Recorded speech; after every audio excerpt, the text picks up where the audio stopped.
Les ingrédients qu'on va utiliser, du mix déjà tout prêt. C'est le mélange de farine avec un complexe équilibré pour les besoins alimentaires. Donc là, on va commencer par les œufs. On garde bien les coquilles. Quand on roule des œufs frais, les coquilles, c'est plein de calcium, de magnésium. Ça apporte un côté crunchy. Et si on respecte les règles de séchage, on n'a pas de problème de moisissure. Et puis en plus, c'est juste génial. Regardez. Voilà. On se prend pas la tête, on n'enlève pas la coquille, on met tout directement dedans. Rajouter le complexe. Là-dedans, c'est bien plus que juste un arôme ou un additif. On a entre autres des hydrolysats. On a pas mal de molécules naturelles derrière qui vont agir d'un côté en apportant beaucoup de vitamines aux poissons, différents types de vitamines et d'acides aminés, et d'autres qui vont jouer sur les facteurs olfactifs et les récepteurs olfactifs des carpes. Et on va ajouter donc notre liquide. Donc on commence toujours les œufs, le liquide. Bon, moi je t'avoue que j'ai l'habitude, le dosage je le fais à l'œil. Hein. Qu'en gros on met entre 25 et 50 ml de liquide par kilo de mix. Et en gros, là on prend le temps, tu vois, avant de démarrer le malaxeur. Moi je fais ça avec une petite perceuse à la maison, une petite visseuse. Là lui il a le malaxeur de chantier, donc on y va tranquille. Prévoyez un contenant qui est suffisamment haut, histoire que ça gicle pas partout. On n'est pas là pour pourrir la maison hein, ou le garage. Mais en tout cas voilà, on écrase vite fait les coquilles. Donc là, on part pour une petite minute de malaxage. Ça suffit largement. Le but, c'est pas de monter une omelette ou de monter des œufs en neige. On veut juste mélanger les deux produits ensemble. Ça a pris une minute hein, à peine de mélanger les deux produits. On obtient du coup ce petit mélange d'œufs et de complexe. Donc là, c'est du mix Spice hein, de chez DS qu'on va rouler. Des appâts qui pêchent toute l'année, en toute saison, toutes circonstances, tout type d'eau. Moi, ça fait plus de 10 ans que je les utilise avec grand succès. Hop. Et là, on met tout le sac directement. Là, on met tout le sac directement. On se garde toujours une petite marge. Je sais qu'il t'en reste encore un petit peu dans un autre sachet. Au cas où on a trop mouillé notre mélange. Parce que les œufs, c'est jamais une science exacte hein, au niveau de la taille qu'ils peuvent faire. Et après, on fait comme en pâtisserie. On crée un petit puits au milieu. Et on y verse notre mélange.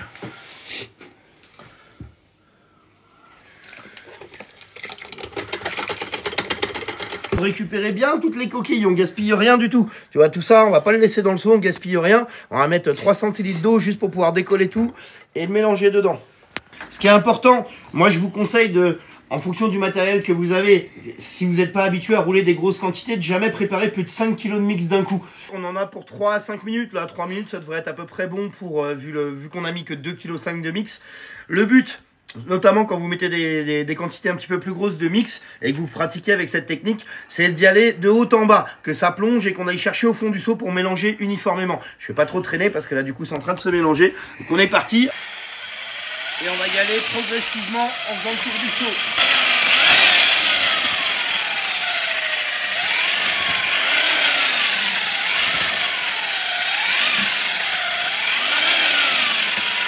Et ça sert à rien d'y aller toute berzingue, hein, on y va tranquille. Le but c'est de mélanger uniformément. On va venir chercher dans le fond toutes les farines qui collent un peu.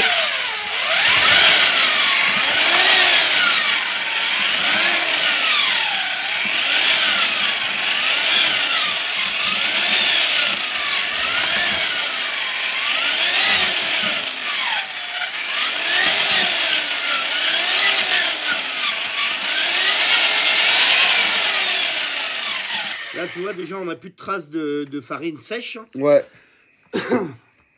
On a une texture, tu vois, qui est un peu moins collante que ce que tu avais la dernière fois. Ouais. Mais elle doit laisser des traces un petit peu sur les mains. Elle va boire un petit peu. Je vais la mélanger encore 30 secondes, 1 minute. Là, continuer à être vraiment sûr que j'ai tout mélangé. Et après, on le laisse reposer un petit peu le mix. Et on réajustera si on a besoin de remettre de la farine dedans ou pas. Minimum. Là, tu vois, je peux refaire une boule qui est malléable et qui pour autant me colle très peu aux mains. On voit des traces parce qu'on a des appâts qui sont à tendance rouge derrière, mais j'en ai très peu qui me collent sur les mains. Donc c'est qu'on commence à avoir un produit qui va être bon à travailler. On a besoin d'un rouleau à pâtisserie, d'un couteau, je vous le montre comme ça vite fait. On est sur les lives TikTok, mais d'un couteau pour découper.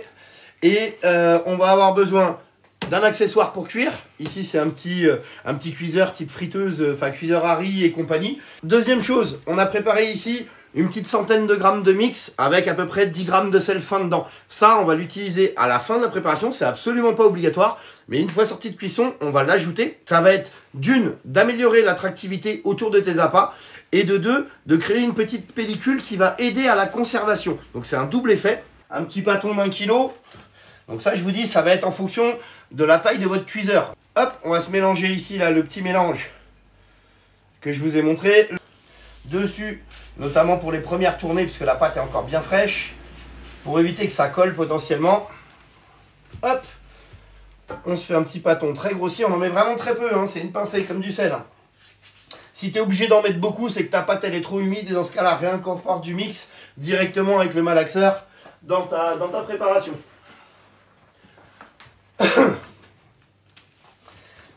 Donc là, j'ai pris à peu près 1 kg.